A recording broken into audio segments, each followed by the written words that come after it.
Assalamualaikum warahmatullahi wabarakatuh.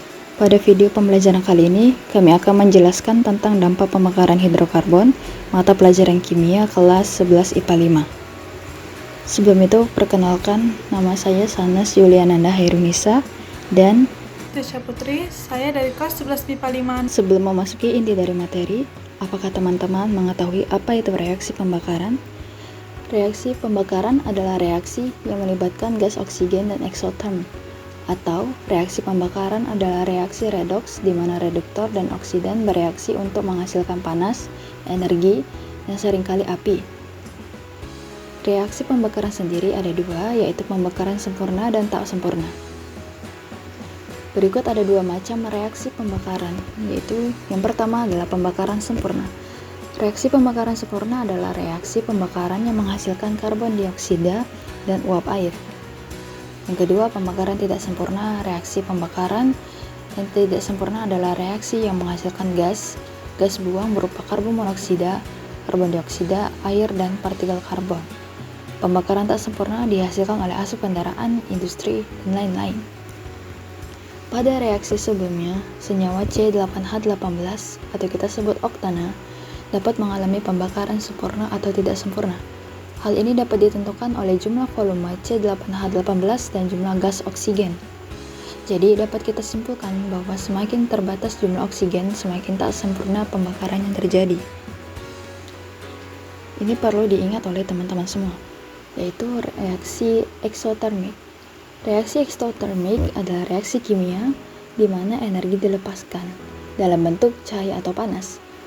Pelepasan kalor dalam reaksi kimia menyebabkan penurunan entalpi reaksi.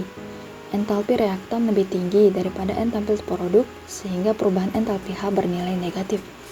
Jadi eksotermik adalah pelepasan atau dilepaskan atau dibebaskan. Yang kedua adalah reaksi endotermik. Lawannya dari eksotermik adalah endotermik, yaitu di mana reaksi kimia yang menyerap energi dalam bentuk cahaya atau panas. Jadi endotermik bernilai positif. Berikut adalah dampak pembakaran terhadap lingkungan dan kesehatan akan dijelaskan oleh Tasya Putri.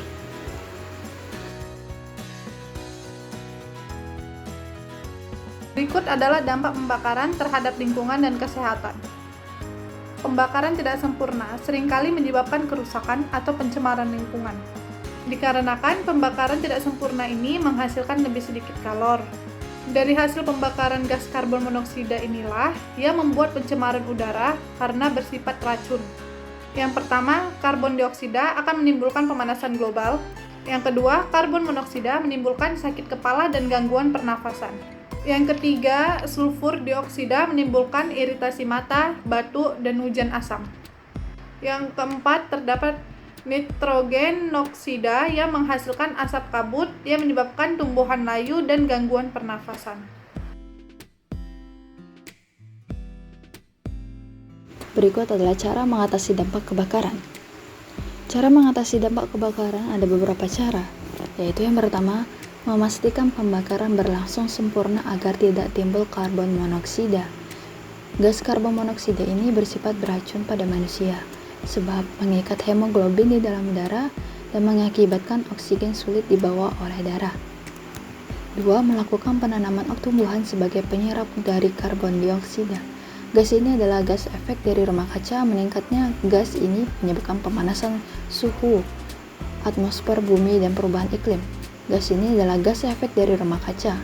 Meningkatnya gas ini atau gas karbon dioksida ini menyebabkan pemanasan suhu atmosfer bumi dan perubahan iklim. Oleh karena itu, kita perlu melakukan penanaman tumbuhan yang menyerap karbon dioksida.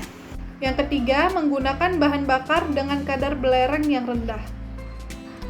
Belerang yang terkandung bersama dengan hidrokarbon pada minyak bumi menyebabkan berbagai masalah seperti gangguan kesehatan, korosi pada mesin, serta hujan asam.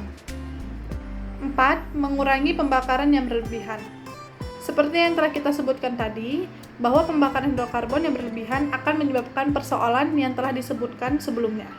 Karena itu, kita harus mengurangi penggunaan kendaraan pribadi dan gunakan kendaraan umum atau transportasi umum. Serta kita juga harus mengurangi dalam pemakaian kendaraan bermotor dengan bisa kita gantikan dengan sepeda atau berjalan kaki.